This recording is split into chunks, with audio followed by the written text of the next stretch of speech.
Perkenalkan, nama saya Wahyu Yoga Wijaya. Halo semuanya, perkenalkan nama saya Presya Warifia. Oke, perkenalkan saya Muhammad Alif Alfarid. Nama saya Christina Mega Putri. Referensi yang kredibel. Kredibel. Yang kredibel.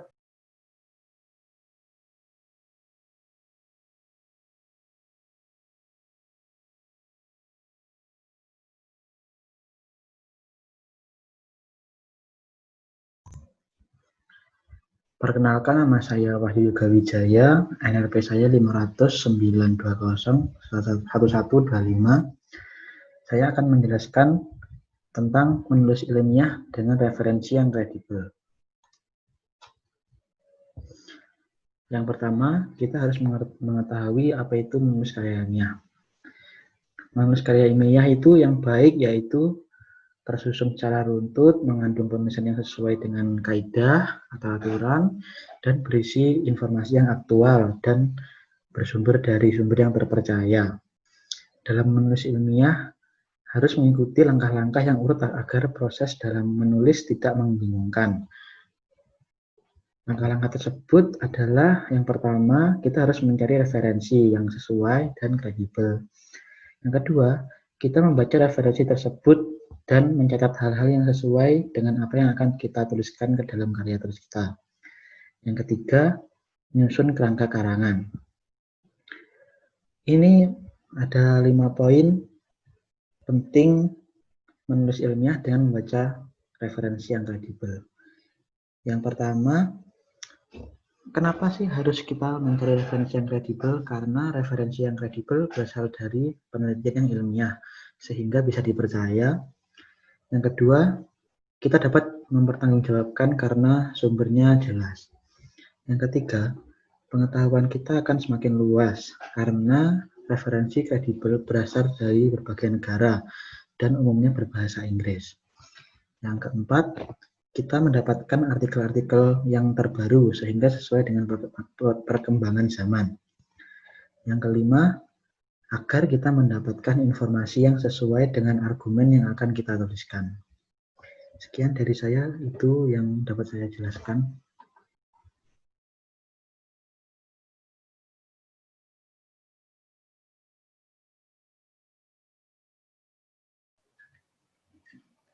Halo semuanya, perkenalkan nama saya Presya Warifia dari Departemen Teknik Fisika dengan NRP 5009201134. Di sini saya akan menjelaskan mengenai kriteria referensi yang berkategori kredibel.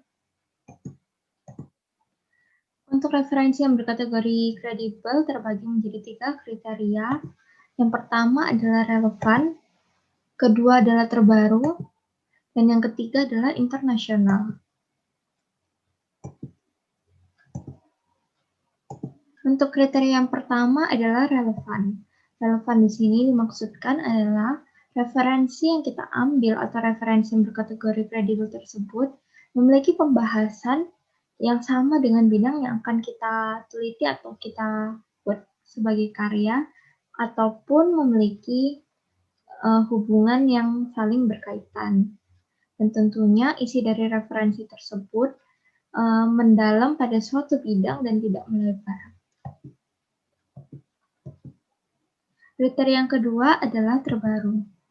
Nah, untuk referensi yang berkategori kredibel itu merupakan suatu karya atau jurnal yang penelitiannya atau penerbitannya merupakan yang terbaru dari sebelum-sebelumnya. Jadi, dengan menggunakan referensi terbaru ini, itu juga bisa menggambarkan perkembangan terbaru dari suatu penelitian. Yang ketiga adalah internasionalisasi. Referensi atau jurnal yang berkategori kredibel itu tentunya mendapatkan pengakuan, bisa mendapatkan pengakuan secara nasional ataupun internasional. Namun tentunya pengakuan internasional itu bisa membuat suatu referensi itu menjadi lebih kredibilitasnya menjadi lebih bagus.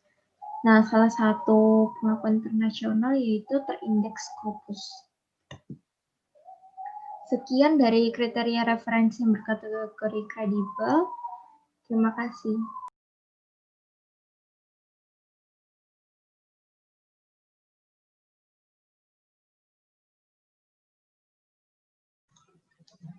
Oke, perkenalkan saya Muhammad Alif Alfarid dengan NRP 50092011107. Baik, di sini saya akan melanjutkan presentasi dari kelompok saya, yaitu sekarang bahas tentang praktik menelusuri referensi kredibel secara daring. Nah, oke. Yang pertama yaitu sumber referensi. Nah, karya tulis ilmiah yang baik berisi informasi aktual dan dapat dipertanggungjawabkan, mengandung dialog keilmuan, disajikan secara sistematis, serta memiliki tingkat keterbacaan yang baik sesuai kaidah penulisan yang berlaku. Lalu, pernah nggak sih kita berpikir kalau secara daring seperti ini, secara online, bagaimana ya cara kita untuk menemukan sumber referensi-referensi yang kredibel seperti yang disebutkan tadi? Jawabannya adalah dengan basis data akademik di internet. Sekarang sudah banyak artikel ilmiah, e-book, laporan penelitian, makalah ilmiah, dan lain sebagainya yang dapat diakses secara gratis oleh siapapun. Seperti contohnya yaitu Google Scholar dan lain sebagainya. Nah, artikel-artikel dan jurnal-jurnal tersebut tentu memiliki identitas-identitas khusus yang memudahkan pembacanya untuk dapat menemukan referensi-referensi yang sesuai dengan topik yang mereka angkat. Di sini ada 3 identitas yang paling sering digunakan, yaitu ada DOI atau Digital Object Identifier, lalu ada ISSN atau International Standard of Serial Number, lalu ada ISBN atau International Standard Book Number. Oke, jadi DOI atau Digital Object Identifier ini merupakan sebuah alamat alfanumerik yang mempunyai 2 bagian, yaitu prefix dan suffix. Prefix dan suffix di DOI ini dipisahkan oleh slash atau tanda garis miring.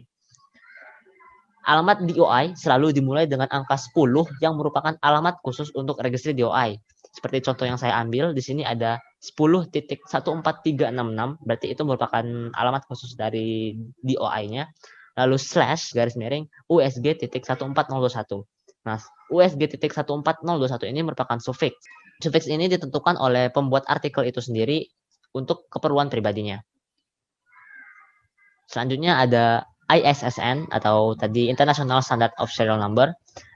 ISSN ini terdiri dari 8 angka yang merupakan nomor pengenal dari suatu jurnal atau artikel yang diterbitkan. Nah, dari definisi ISSN ini dapat kita simpulkan bahwa untuk setiap jurnal atau setiap artikel yang ada tidak mungkin memiliki ISSN yang sama. Orang-orang yang melakukan pemalsuan nomor ISSN atau penggandaan nomor ISSN ini akan dikenai pidana hukum. Selanjutnya ada ISBN atau International Standard Book Number. Nah, ISBN ini sebenarnya mirip seperti ISSN tadi, tapi jika ISSN ini khusus untuk artikel dan jurnal-jurnal, ISBN ini lebih ke untuk buku. Dalam penulisannya, singkatan ISBN ini adalah dengan huruf besar dan terletak di depan angka-angka pengenal dan pemeriksa. Yang ini. Nah, antara setiap bagian pengenal dan pemeriksa dibatasi oleh tanda penghubung atau strip. Untuk Indonesia sendiri, angka pengenal kelompok ISBN untuk Indonesia itu adalah 979.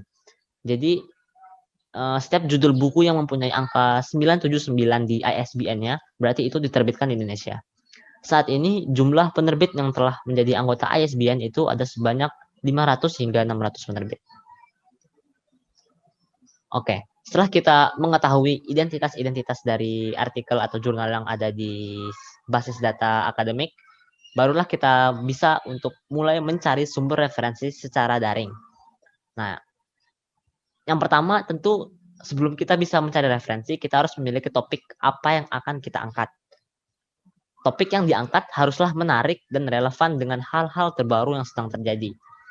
Lalu setelah kita memiliki topik apa yang akan kita angkat tersebut, kita bisa mulai mencari artikel atau buku terkait topik tersebut.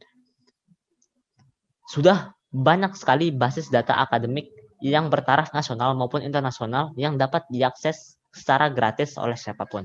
Seperti Jurnal Sosial Humaniora, Science Direct, TNF Online, Google Scholar, ORCID, Mendeley, dan masih banyak lagi selain yang saya sebutkan tadi. Lalu setelah kita browse pada salah satu basis data akademik tadi, itu akan muncul banyak sekali artikel-artikel terkait topik yang kita angkat. Nah, di sini pilihlah satu pilihlah satu artikel atau jurnal yang menurut kita paling sesuai dengan topik kita tadi, dan baca dan ambil referensi sebaik mungkin dari artikel tersebut. Nah, ketika kita sudah mendapatkan referensi dari artikel tadi, gunakan daftar pustakanya untuk menemukan referensi-referensi lain yang setopik dengan topik yang kita angkat. Ulangi terus langkah ini, yaitu mendapatkan artikel, membacanya, mengutip referensi, lalu pergi ke daftar pustakanya untuk terus menemukan referensi-referensi lain sesuai kebutuhan kita. Seperti itu.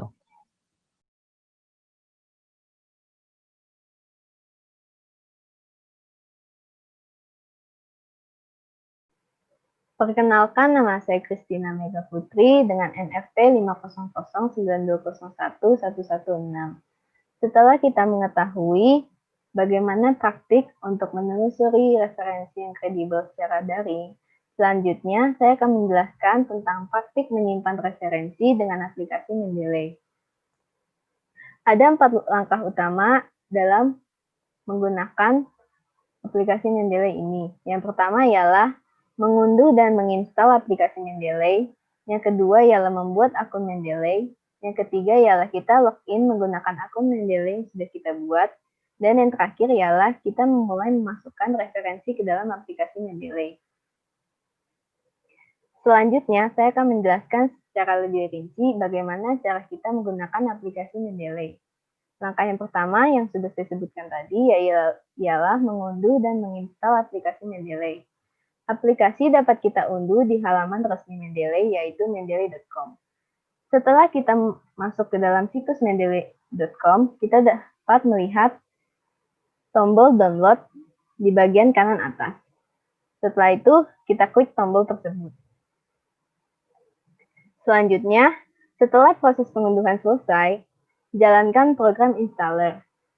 Kemudian, klik Next yang ada pada tombol bawah. Setelah proses instalasi selesai, klik Finish dan jalankan program tersebut. Langkah kedua ialah membuat akun Mendeley. Sebelum menggunakan aplikasi, kita akan diminta untuk menggunakan akun. Karena kita belum mempunyai akun sebelumnya, kita akan diminta untuk membuat akun. Untuk membuat akun, kita klik tombol register yang ada di bagian kiri bawah. Selanjutnya, kita akan diarahkan ke website Mendeley untuk registrasi. Kita diminta untuk mengisi data-data yang ada, kemudian kita klik continue. Jika proses registrasi sudah selesai, kita akan dibawa menuju halaman yang sudah terlogin dengan tampilan seperti ini. Dan langkah yang ketiga ialah kita login menggunakan akun Mendeley yang sudah kita buat tadi, dengan memasukkan email dan password dari akun untuk masuk ke dalam aplikasi. Kemudian kita klik sign in. Kemudian aplikasi Mendeley akan menampilkan tutorial awal. Untuk melewati langkah tutorial awal ini, kita klik close yang ada di bagian kanan bawah. Setelah itu, tampilan akan seperti ini, yang artinya login sudah berhasil. Kemudian, kita klik next yang ada di sebelah sini. Langkah keempat ialah mulai memasukkan referensi ke dalam aplikasi Mendeley. Memasukkan file PDF ke aplikasi dengan cara mengklik tombol Add yang ada di kiri atas. Kemudian pilih file PDF yang ingin dimasukkan ke dalam aplikasi Mendeley. Jika sudah menentukan file PDF yang akan kita masukkan, klik tombol Open yang ada di sebelah kiri tombol Cancel. Kemudian aplikasi Mendeley akan secara otomatis mengambil data-data tersebut dan ditampung pada tab Details yang ada di sebelah kanan, yang ada di sebelah sini. Kemudian, selain melalui PDF, kita juga dapat memasukkan data referensi dari Google Scholar. Setelah mengunduh file scholar.list dari Google Scholar, Kita bisa menambahkan dengan mengklik tombol Add yang ada di kiri atas layar. Kemudian setelah kita menentukan file, kita klik tombol Open yang ada di sebelah sini. Kemudian seperti tadi, aplikasi Mendeley juga akan secara otomatis mengambil data-data dan akan ditampung pada tab Details yang ada di sebelah kanan. Kemudian, selain file PDF dan Google Scholar, kita juga dapat memasukkan data berupa artikel atau website yang dapat kita masukkan secara manual. Caranya adalah mengklik tautan yang ada di sebelah tombol Add dan pilih Add Entry Manually yang ada di sebelah sini, di sebelah kiri atas. Kemudian, tampilan jendela akan muncul dan kita dapat mengubah jenis file sesuai yang kita inginkan. Contohnya adalah web page. Kemudian, masukkan informasi yang dibutuhkan, kemudian klik Save yang ada di sebelah sini. Setelah disimpan, artikel webpage tersebut akan secara otomatis tersimpan di halaman Mendeley. Dan kemudian kita juga bisa melihat details yang ada di sebelah kanan seperti pada file PDF dan Google Scholar tadi. Nah, dengan menggunakan keempat cara tersebut, kita dapat menambahkan referensi sebanyak yang kita mau, baik data informasi dari artikel web dan metadata. Juga kita dapat menambahkan file PDF atau Word sehingga kita bisa langsung membuka file dengan aplikasi Mendeley tanpa harus melalui Windows Explorer. Sekian dari saya, terima kasih.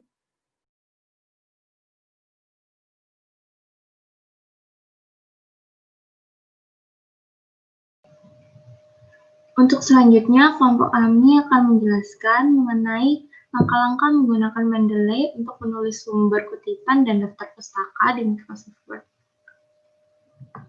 Langkah pertama, kita buka terlebih dahulu aplikasi Mendeley di laptop kita, dan nanti tampilannya akan seperti ini. Langkah kedua, setelah kita berhasil masuk ke aplikasi Mendeley, jadi nanti kita pilih di bagian Tools, lalu akan muncul Install MS Word Plugin. Nanti di sini kita klik. Nah, setelah itu nanti akan langsung diproses secara otomatis. Lalu jika MS Word Plugin sudah berhasil diinstal, nanti akan bertampilan seperti ini. Saya akan melanjutkan langkah-langkah di PPT ini yang di slide 4, yaitu setelah kita menginstal Microsoft Word Plugin. Nah, ini tampilannya. Kemudian kita buka Microsoft Word-nya. Setelah itu kita buka menu reference di MS Word, kemudian kita pilih Insert Citation. Untuk langkah selanjutnya, atau langkah kelima, yaitu pilih menu Go to Mendeley yang ada di sebelah sini. Kemudian, pilih judul yang akan dimasukkan di Microsoft Word. Contohnya, bisa kita lihat di gambar. Kemudian, hasil kutipannya akan menjadi contoh ini, Anjasni, 2013. Oke, selanjutnya adalah langkah untuk merubah gaya citasi. Jadi, untuk merubah gaya citasi ini, pilih menu Style, ini yang di sini. Lalu nanti akan muncul banyak pilihan gaya citasi yang bebas dipilih. Lalu, selanjutnya ketika sudah memilih gaya citasi, kita langsung bisa membuat daftar pustaka dengan memilih Insert Bibliography. Setelah itu, sudah deh kutipan dan daftar pustaka berhasil dibuat. Oke, sekian presentasi dari kelompok kami. Apabila ada kesalahan atau tutur kata yang kurang berkenan, kami semua mohon maaf. Saya akhiri, sampai jumpa. Wassalamualaikum warahmatullahi wabarakatuh.